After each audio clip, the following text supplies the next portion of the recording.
아버지 하나님, 시간에 주님 말씀 나눌 때 주의 거룩한 영으로 임하셔서 우리 한 사람 한 사람 그 상황과 형편과 처지에 맞게 아버지 하나님 주시는 음성이 들려지는 시간 되도록 역사하여 주시옵소서. 하나님, 저희가 이 땅 위에서 넘치는 정보와 넘치는 지식 가운데 살아갑니다. 그러나 그 모든 것이 사람의 입에서 나와 허공을 떠드는 것일 뿐 아버지 하나님의 생명의 말씀이 아니라는 것을 고백합니다. 시간에 주님의 생명의 말씀을 저희에게 선포하여 주시고 주님 말씀 붙잡고 살아가고 그 말씀을 따라 살아가는 우리 삶의 자리자리마다 그 말씀으로 승리하는 역사를 하나님 이루어 주시옵소서. 전하는 자의 모든 부족함은 주님의 희고 빛나는 옷자락으로 다 가려 주시옵소서. 예수 그리스도의 이름으로 기도드립니다. 아멘. 예, 오늘 말씀 본문을 보면 18절에서 20절에 예수님께 한 관리가 와서 자신의 딸이 죽었으니까 오셔서 손을 좀 얹어주시기를 구하고 있습니다. 18절에서 20절인데요.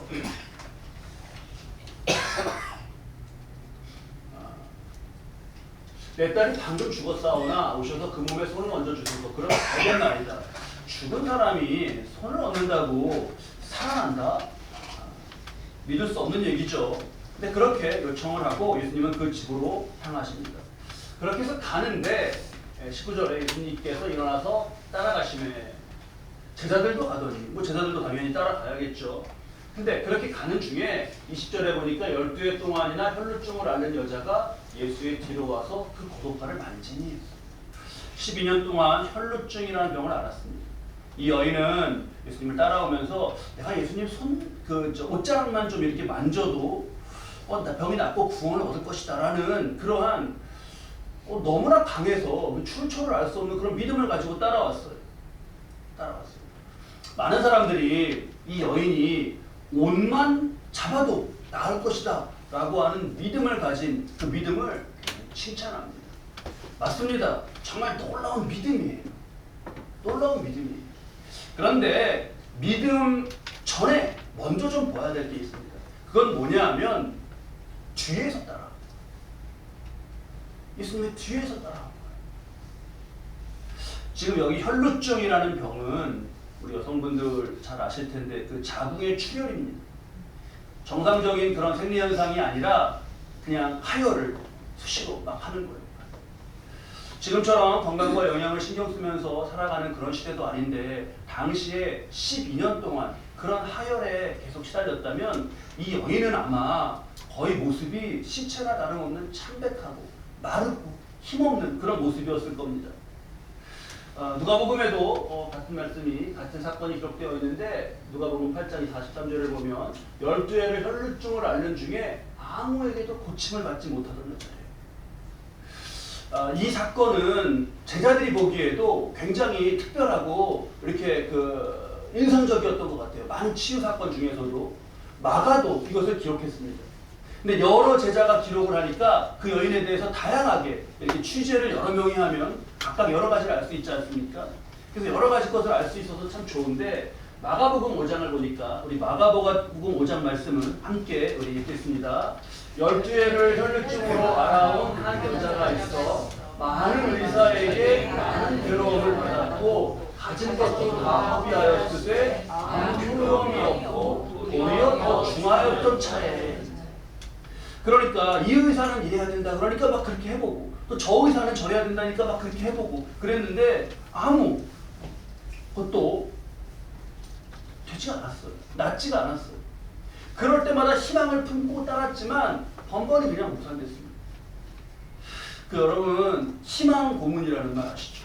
희망 고문. 희망이라는 말은 참 좋은 말이고 고문이라는 말은 참 나쁜 말 아닙니까? 근데 이 두 말이 결합돼 갖고 희망 고문이라는 거 만들어지는 말이 있더라고요.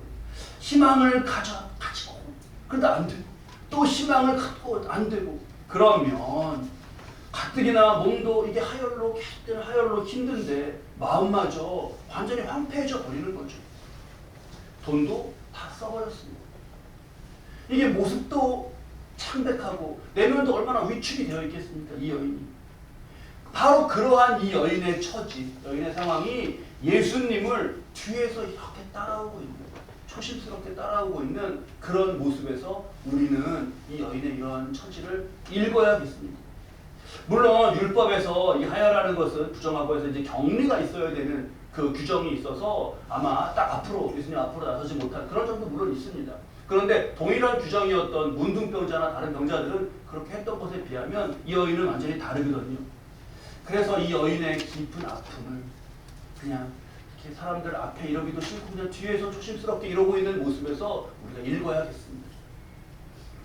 이 여인을 보면서 삶의 본질을 생각하게 됩니다. 우리 인생의 인간의 본질을 생각하게 됩니다. 병에 지치신 분들을 많이 뵙게 되죠. 혈루병뿐만 아니라 다른 병에 지치신 분들을 뵙게 됩니다. 그런데요, 좀 더 깊이 들어가 보면 몸의 병만이 아니라 어떤 그 삶의 굴레, 그런 것 가운데, 이 무게 가운데, 내가 감당해가는 어떤 힘든 것 가운데 다들 몸이 지치고 막 곤하고 합니다. 제가 또 어릴 때 지금도 TV 시작 끝나고 그럴 때 애국가 하나요? 네. 하나요? 지금도 TV가 시작하고 끝나는 게 있나요? 네. 계속 하지 않나요? 아니요. 아, 그래요? 지금도 있나요? 네. 제가 어릴 때 TV 이제 끝나고 이럴 때 그럴 때 애국가 보지 않습니까? 그러면 막뭐 독도도 비춰주고 막 이렇게 무궁화도 비춰주고 그러다가 해가 떠오르고 뭐 어딘지 모르겠나 포항제철 뭐 이런 데인 것 같아요. 막 큰 길에 사람들이 쫙 출근하는 그런 모습이 쫙 지나가고 막 이러지 않아요? 그래서 되게 이렇게 활기차고 막 그런 거를 느꼈는데, 근데 항상 그 출근하는 행렬의 모습은요, 여러분 가만히 애국가를 보시면 멀리서 잡은 거예요. 멀리서. 근데 근접샷은 어떨까요? 근접샷은. 제가 우리 여기 이제 양재역이니까 이쪽 5번 출근하고 5번 출근 다들 출근하는 분들이 쏟아져 나와요. 그러면 저는 이제 그 새벽 예배가 있으니까 좀 뭐 다 일찍 일어나시는 분들은 그렇게 일어나시지만 5시 뭐 근무적이면 일어나서 준비하고 와서 예배 인도하고 합니다. 예배 인도하고 나서 기도하고 그다음에 뭐 청소할 게 있으면 청소도 좀 하고 돌볼 게 있으면 돌보고 그럼 좀 시간이 돼요. 그럼 이제 출근 시간쯤 돼요. 그러면은 저는 뭐 한 그래도 3시간 막 이렇게 했더니 좀 이제 피곤하고 해서 이제 내려가서 뭐 어디 가까운 데 뭐 사러 간다거나 이렇게 나갑니다. 그러면 이제 출근하시는 분들 역방향으로 이렇게 가게 돼요. 그래서 출근하시는 분들의 표정을 아주 리얼하게 보게 됩니다. 근데 뭐 대부분의 표정이 막 이렇게 자, 오늘 막 일터에서 무슨 일이 있을까? 막 오늘 막 활기차게 나아가 보자. 그런 분은 100분 중에 한두 분도 못 봤어요. 다들 피곤과 다 그냥 이렇게 다리가 나를 이끌고 가는 건지 내가 다리를 이끌어 가는 건지 그런 모습으로 걸어가시는 모습을 봅니다. 누군가 말했듯이 인생은 각자 삶의 무게를 견뎌가는 거다라고 하는 말이 있던데 참 맞아 보였어요. 이 여인은 병에 걸린 여인이니까 더 참 특별하게 무거웠겠다 싶습니다. 그러면서 생각하게 되는 것은 그렇지만 겉으로 괜찮아 보여. 이 여인처럼 막 창백하고 그렇지 않더라도 겉으로 다 괜찮고 멀쩡해 보이시는 분들이라도 안을 보면 저마다 힘겨운 그런 무게를 지고 가시는 것. 그리고 그 무게가 마치 혈루처럼 피가 이렇게 계속 흘러나가는 것처럼 우리를 지치게 하고 우리를 쇠약하게 해가는 그런 것이라는 것을 이 혈루증 여인에게서 우리의 삶의 모습을 봅니다. 뒤에서 온 여인이 그렇게 조심스럽게 하고 힘없이 와서 무슨 옷자락을 이렇게 붙잡았어요. 그래도 혈루증이 그쳤습니다. 이거는 할렐루야 너무나 놀라운 일이죠. 설명할 수가 없어요. 어떻게 그럴 수 있는가? 누가복음 8장 26절 말씀을 46절 말씀인데요. 함께 말씀 읽겠습니다.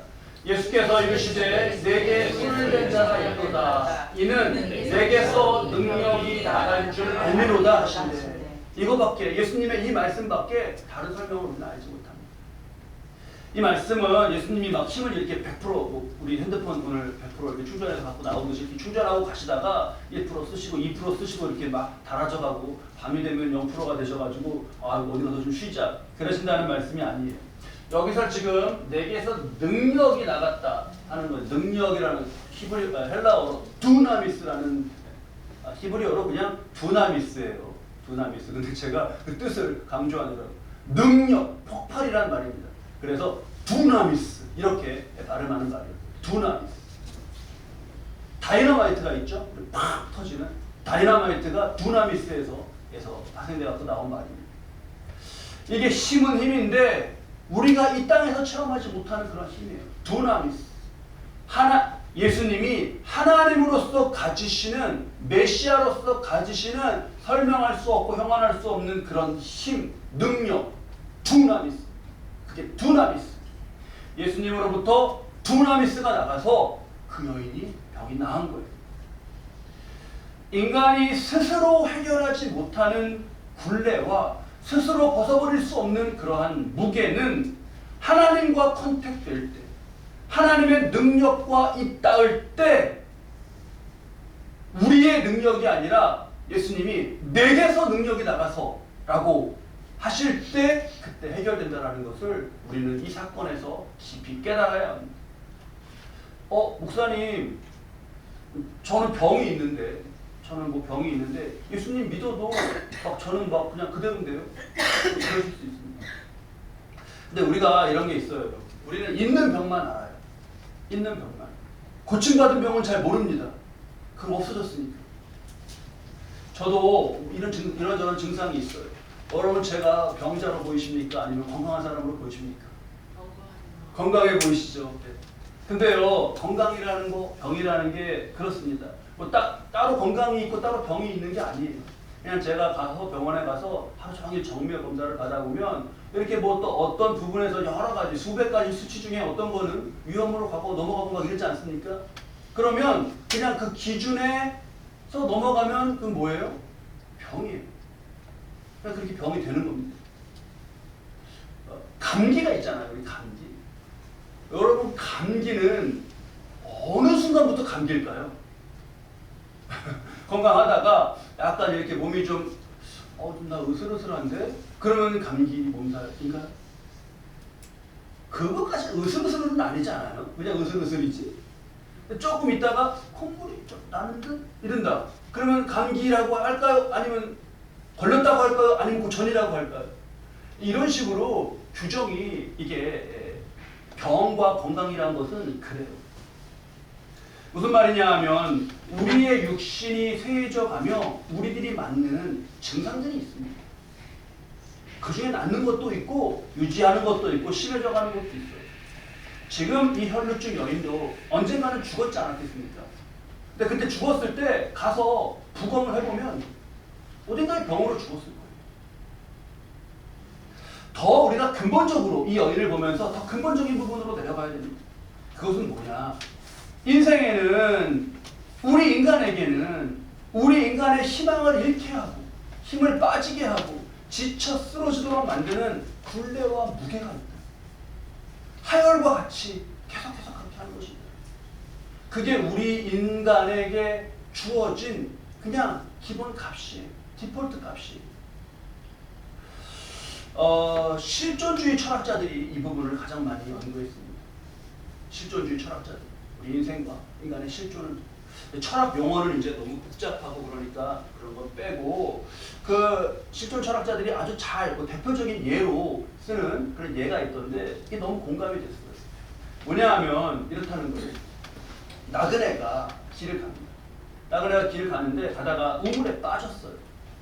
전 잘 이해가 안 돼요. 나그네가 길을 가다 어떻게 우물에 빠질 수 있죠? 우물이 이렇게 있는 고기를 자기가 들어가지 않는 이상. 전 이런 게 궁금해서 막 찾아봐요. 이건 뭐야? 이게 서구의 실존주의 철학자들이에요. 그래서 이들이 아는 우물은 우리가 아는 이렇게 앞에 이렇게 뭐가 이렇게 둘러져 있는 그런 우물이 아니라 그냥 가다가 그냥 바로 파놓은 우물입니다. 가다가 밤이고 그러니까 이제 거기 빠졌나 봐요. 빠졌는데 떨어지다가 탁 붙잡았는데 나물 하나 붙잡은 거예요. 그래서 살았습니다. 딱 살았어요. 살아서 다행이다 하고 아래를 보니까 아래 바닥에는요 마른 우물이고 거기 독사가 드글드글 떨어졌으면 정말 큰일 날 뻔했습니다. 그런데 이제 올라가야 되지 않습니까? 그래서 위를 보는데 어느새 자신이 그렇게 거기에 갇힌 걸 알고 맹수가 그 위에서 자신을 이렇게 으르렁거리면서 내려다봅니다. 이거 어떻게 해야 되나 하고 있는데 마침 그 붙잡은 나무가요 이렇게 꽃이 열리고 뿌리 나고 거기 맺히고 그러는 꽃이에요. 꽃나무예요. 그래서 그 나무에서 꿀이 있으니까 꿀이 있어 다행이다. 꿀을 먹으면서 잠시 마음의 안정을 찾고 한숨을 돌립니다. 꿀을 먹고 한숨을 돌리면서 그래 다행이다 하고 있는데 고개 조금 더 들어서 위를 보니까요 그 나무 위에 거기에 그 생쥐들이 앉아가지고 나무를 조금씩 갉아먹고 있는 거예요. 이게 인생이라는 겁니다. 딱 그냥 복잡한 철학으로가 아니라 철학 용어가 아니라 실존주의자들이 비유로 말하는 인생이래요. 너무 비관적이죠. 너무 비관적이죠. 아니 인생에는 기쁨도 많고 즐거운 것도 많고 그런데 왜 이렇게 말합니까? 근데요 가만히 이들의 얘기를 비유를 들어보면 정말 인간의 삶에는 꿀이 없지 않습니다. 즐거움으로 맛보고 그 순간순간 즐겁고 이렇게 보람을 얻는 것들이 없지 않아요. 그게 있어요. 하지만 항상 절망의 그림자가 드리워져 있다. 죽음, 병, 사고, 인간관계에서 상처를 받으면 절망하는 거예요. 먹고 사는 것이 힘들어서 시달리는 것. 또 우리 각자 근본적으로 느끼는 그러한 외로움, 불안, 미래에 대한 불안 이런 것. 이 여인에게는 그것이 혈루증이었던 거죠. 그래서 핵심이 그래서 결론이 뭐냐? 우리는 이 생의 무게, 굴레 밖에 힘이 필요합니다. 나뭇가지에 의지한 나그네가 위로 아래로 봐도 어디로 봐도 희망이 없습니다. 꿀은 좋아요. 그런데 꿀은 궁극적인 희망이 아니지 않습니까? 게다가 조금씩 생쥐들이 나무를 지금 파고 있어요. 그러면 희망이 없는 건가? 그 우물 밖에서 구원이 임하면 되는 겁니다. 바로 그게 주님이 말씀하신 나에게서 능력이 나갔다가 바로 그러한 말씀이에요. 나에게서 능력이 나갔다가 우리에게 있어야 돼요. 우리의 능력이 아니라 나에게서 능력이 나갔다. 여러분 내가 맛보는 꿀이 어떤 것이 있습니까? 일에서 얻는 보람, 또 이렇게 애들도 기르면서 또 느끼는 그런 거 어떤 거, 쉼이 뭐 어떤 거 다 좋습니다. 그런데 우리의 시야에 그것만 좁게 그냥 그걸로 다뤄 보이지 않아요. 뭐가 가졌고 뭐도 있고 밖에서 볼 때 다 평안해 보이고 멀쩡해 보여도 그는 밤에 잠을 못 자며 그는 밤의 불안과 고독과 외로움 가운데 울부짖는 것을 보게 됩니다. 현대사회로 될수록 더 그래요. 현대사회로 될수록. 제가 미국에 있을 때 놀랐던 게 제가 머물렀던 지역 저희가 또 그 일대가 아주 평온하고 다 잘 살고 또 사람들이 아주 나이스해요. 얼마나 나이스한지 몰라요. 길에 낮에 약간 좀 그 도심에서 떨어져 있고 외져서 그럴 수 있어요. 낮에 길에 지나가면요, 인사를 다 하고 막 그래요. 그래서 처음에 나는 영어도 잘 못하는데 인사 안 했으면 좋겠는데 그래도 막 인사하고 이렇게라도 해요. 이게 인사예요. 우리는 이렇게 하잖아요. 그러면 이렇게도 해요. 그러면 지나오다 맞으면 이렇게도 하고 그럽니다. 카페에 앉아가지고 밖에 풍경을 보면서 커피 한잔 하잖아요. 그러면 얼마나 여유롭고 한적하고 사람 얼마나 좋을지 몰라요. 저는 카페에 갈 때 항상 일할 것 같은 걸 가져갔거든요.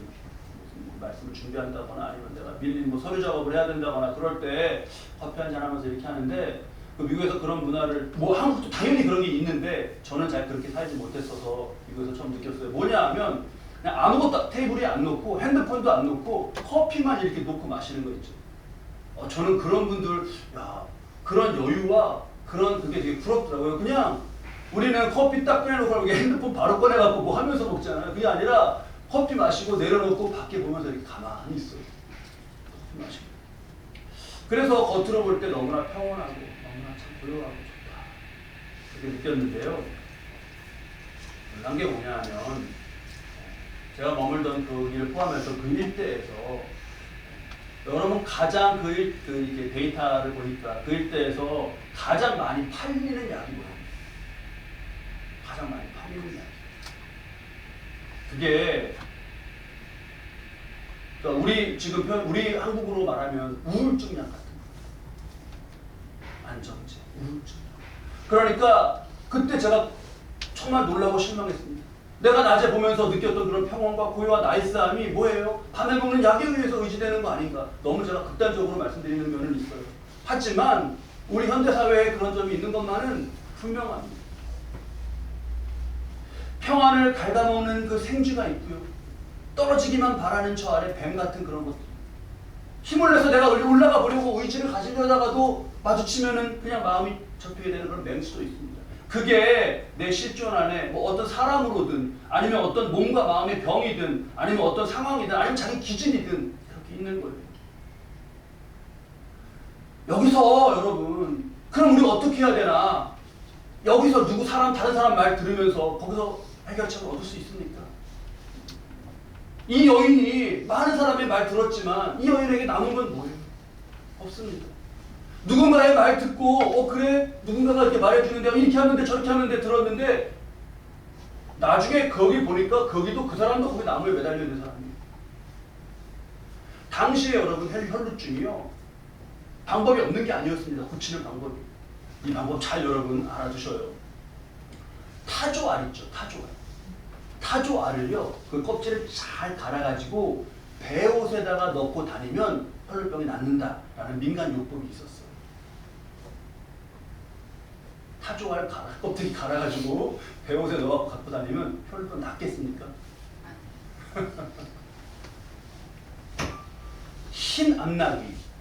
흰 암나귀에 죄송해요. 똥 안에서 헤쳐가지고 흰 암나귀가 먹고 소화시키지 못하고 떨어뜨린 보리알을 잘 찾아가지고 그것을 잘 지니고 다니면 낫는다라는 민간 처방이 있었습니다. 낫겠습니까? 이게 뭐예요? 이 여인도 아마 이런 것에 시달렸을 거예요. 지금 공통적으로 뭐죠? 타조알을 어디서 구합니까? 유대에서. 구하기 힘든 거죠. 흰 암나귀 보셨어요, 여러분? 흰 암나귀 찾으려고 어디 저기 지방 가면 흰 암나귀 있다 그러면 거기 가고 막 그 암나귀가 싼 그거 똥싸기만 발았다가 헤쳐봤다가 거기서 보리알이 또 있어야 돼요. 이게 뭐죠? 이게 뭐죠? 여러분 이거는 황당한 얘기인데 근데 지금 내가 갖고 있지 못한 어떤 것에 어딘가에 가서 그거 저기 흰 암나귀에서 그거 하면 그러면 된다라고 하는 뭐예요 이게? 희망을 그냥 계속 줘갖고 그냥 유지하는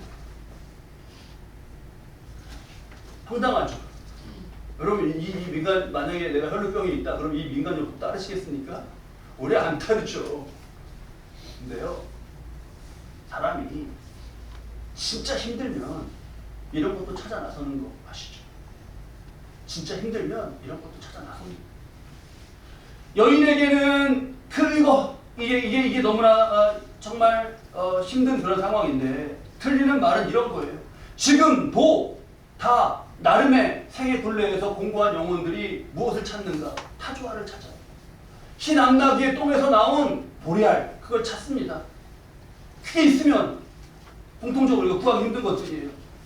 그러니까 그것만 있으면 내가 나을 텐데 그것만 있으면 내가 좋아질 텐데 이거 희망 고문이 있죠. 근데 여러분 이러한 잘못된 희망은 그 뒤에 바로 부작용이 이어져요. 같은 망자로 끝나는 건데요. 어떤 부작용이냐면 그게 없어서라는 무슨 망이죠 이건? 원망이죠. 절망과 원망입니다. 이런 잘못된 희망은 항상 끝에 가면 절망과 원망입니다. 내가 왜 이 혈루증에 시달려야 되나? 왜죠? 타조알을 못 구해서. 기가 막힌 노릇 아닙니까? 내가 왜 이렇게 혈루증에 내 인생에 왜 이 굴레에 벗어나지 못해? 암나귀 똥에서 보리알을 얻지 못해서. 이러고 있는 것이 우리 인간의 모습이란 말이죠. 이게 마귀가 부추기는 거예요. 원망하며 살아라. 너 그거 없어서 안 되는 거다. 너 왜 너 안에 평안이 없는 줄 알아? 너 그거 없어서 그래. 그래서 우리 각자 사람들이요 지금 암나귀 찾으러 안 다니죠. 근데 자신만의 타조알이 있고 자신만의 암나귀 똥이 있다니까요. 그 여러분 우리 세상에 나가서 대화하면서요 누군가 막 그런 얘기하면은 이분은 그게 암나귀 똥이구나 이렇게 잘 기억하실 수 있기 바랍니다. 마귀는요 그렇게 원망의 대상에다가 시선을 계속 모아놓게 해요. 그게 없어서 그게 있어야 되는데 그래서 시선이 이렇게 모이면 그러면 시선을 붙잡아두면 여기다 붙잡아두면 여기를 못 봐요. 여기를 못 봐요. 여기다 붙잡아 저 의자에다 붙잡아놔야 돼요. 그 여기를 못 봐요. 여기 뭐가 있죠? 여기 뭐가 있습니까? 주님이 있고 내 능력이 나가서 이렇게 되었다라고 하시는 주님의 권세와 능력이 있어요. 그걸 못 보게 하려는 거예요. 절대 여러분 거기에 넘어가시지 마시기 바랍니다. 한번 잘 꼽아보셔요. 내게는 무엇이 암나기 똥에서 나온 돌이 아닌가? 무엇이 타조 아닌가? 여인이 치유 후에 치유받은 후 여인은 치유받았어요. 예수님은 그렇게 여인을 치유하신 후에 아까 처음에 관리의 딸의 집에 가고자 하지 않았습니까? 관리의 딸의 집에 갔습니다. 마태복음 9장 23절 24절 말씀 함께 읽으시죠. 예수께서 관리의 집에 가서 피 부는 자들과 떠드는 무리를 보시고 이르시되 물러가라 이 소녀가 죽은 것이 아니라 잔다 하시니 그들이 비웃더라. 23절에 피 부는 자들과 떠드는 무리가 누구죠? 왜 사람이 죽어 지금 있는데 거기 와서 피리를 불고 있고 떠들고 있어요?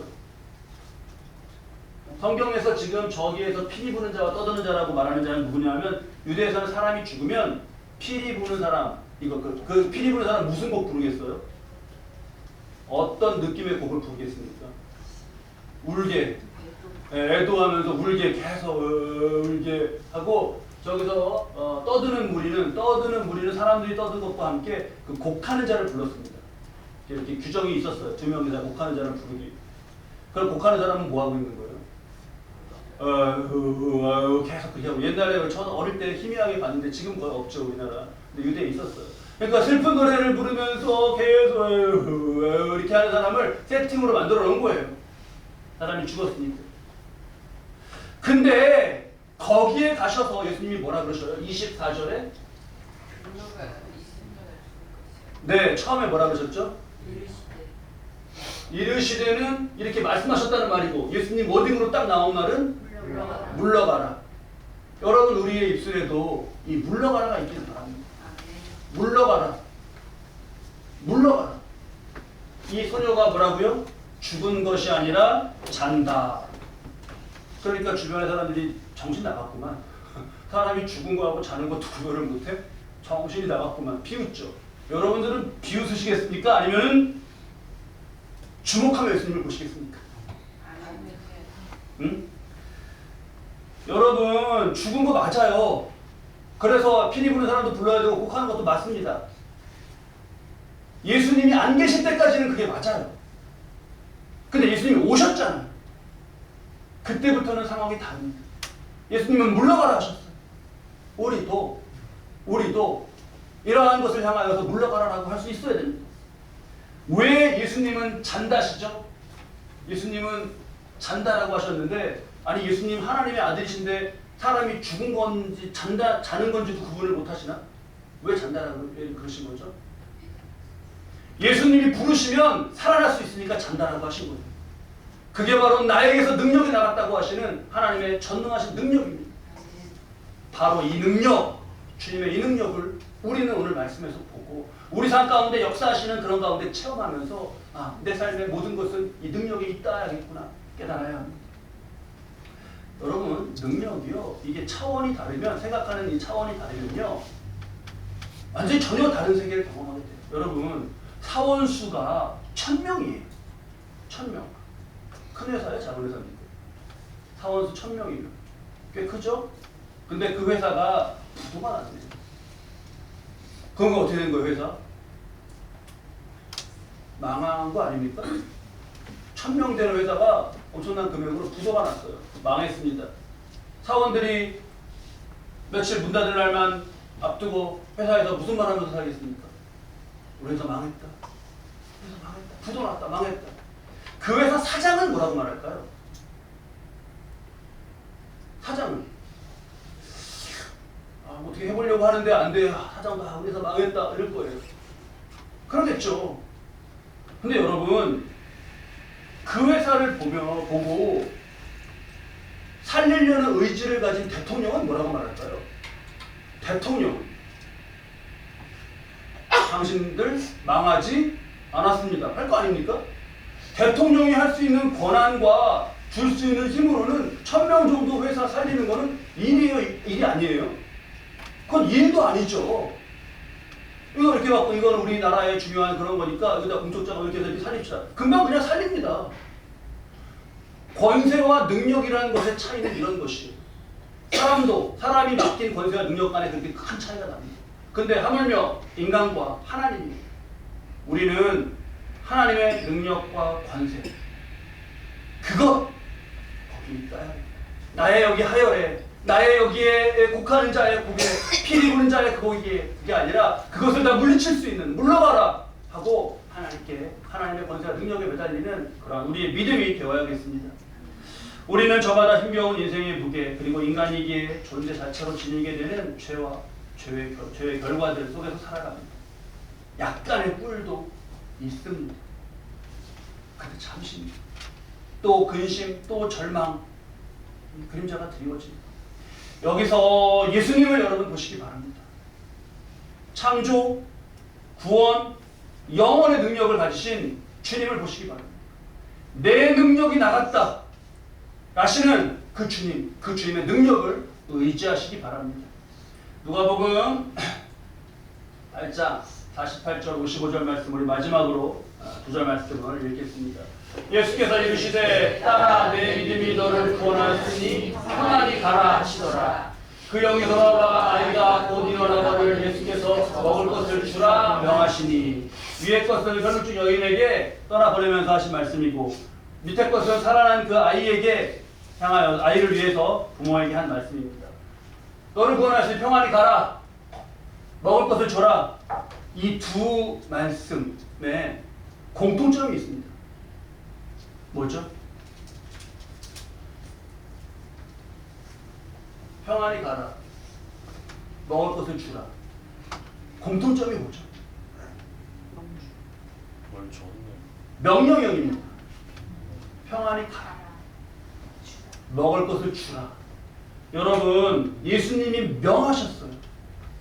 그러면 예수님은 명하신 것이 이루어지게 역사하십니다. 저와 여러분에게 주님이 우리의 정말 하나님 바라보는 믿음 가운데 매달리는 그러한 우리의 믿음 가운데 평안히 가라 라고 명하시고 먹을 것을 주라 라고 명하시는 복됨이 있으시길 바랍니다. 아멘. 저 어린아이는 깨어난 어린아이는요 평생에 먹을 것이 떨어지지 않았을 거예요. 먹을 것을 걱정하지 않고 살았을 겁니다. 왜죠? 방금 말씀드린 것처럼 예수님이 명하셨으니까요. 예수님이 그렇게 명하신 적이 있어요. 너희가 가서 이 5,000명을 제자들에게 그러셨어요. 너희가 가서 이 5,000명을 어떻게 하라고요? 들에서 배 굶고 있는 5,000명을 어떻게 하라 그러셨어요?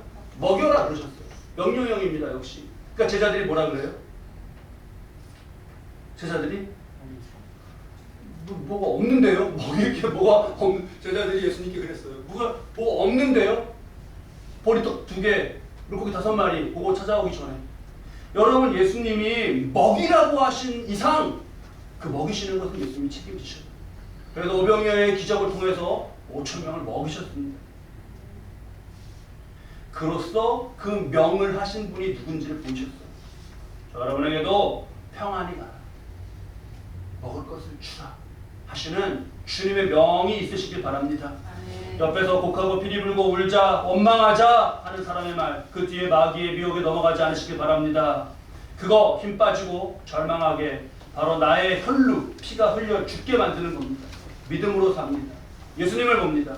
그 능력을 의지하며 평안히 가라 먹이라의 은혜를 나의 삶의 버전으로 체험하며 살아가시는 저와 여러분 되시기를 주님의 이름으로 축원합니다.